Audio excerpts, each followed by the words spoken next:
வணக்கம். Hitech news TV செய்திகள். ராஜபாளையத்தில் திமுக கவுன்சிலர்கள் மூலம் விளையாட்டு உபகரணங்கள், பரிசுப் பொருட்கள் பொதுமக்களுக்கு விநியோகம் செய்யப்படுவதாக அதிமுக மற்றும் பாஜகவினர் புகார் தெரிவித்திருந்தனர். இவர்களது தகவலின் பேரில் திமுக கவுன்சிலர்கள் வீட்டில் வைக்கப்பட்டிருந்த பல்லாயிரக்கணக்கான ரூபாய் மதிப்பிலான விளையாட்டு உபகரணங்களை அதிகாரிகள் பறிமுதல் செய்துள்ளனர்.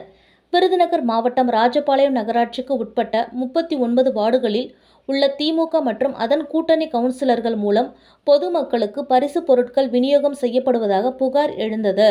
அதனையடுத்து அதிமுக மற்றும் பாஜகவினர் பழைய பேருந்து நிலையத்தில் சென்று அங்கு பார்த்தபொழுது அங்குள்ள அறையில் இருப்பு வைக்கப்பட்டிருந்த விளையாட்டு உபகரணங்கள் ஆட்டோ மூலம் ஒவ்வொரு பகுதிகளுக்கும் பிரித்து எடுத்து செல்லப்படுவது தெரியவந்தது. இதற்கு எதிர்ப்பு தெரிவித்து அதிமுக, பாஜகவினர் அதிகாரிகளுடன் வாக்குவாதத்தில் ஈடுபட்டனர். சில பகுதிகளில் நகராட்சி வாகனம் மூலம் துப்புரவு பணியாளர்களே பரிசு பொருட்களை கொண்டு சென்றதாகவும் குற்றம் சாட்டினர். அப்போது அங்கு வந்த நகராட்சி ஆணையாளர் நாகராஜனிடம் அதிமுகவினர் வாக்குவாதத்தில் ஈடுபட்டதால் பரபரப்பு ஏற்பட்டது.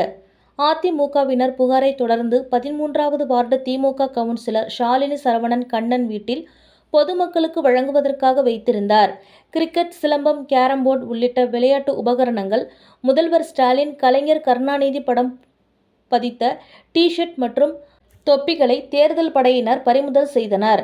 அதேபோல் 14வது வார்டு திமுக கவுன்சிலர் அர்ச்சனா வீட்டில் இருந்து பல்லாயிரக்கணக்கான ரூபாய் மதிப்பிலான விளையாட்டு உபகரணங்கள், டி-ஷர்ட், தொப்பிகள் பறிமுதல் செய்யப்பட்டது.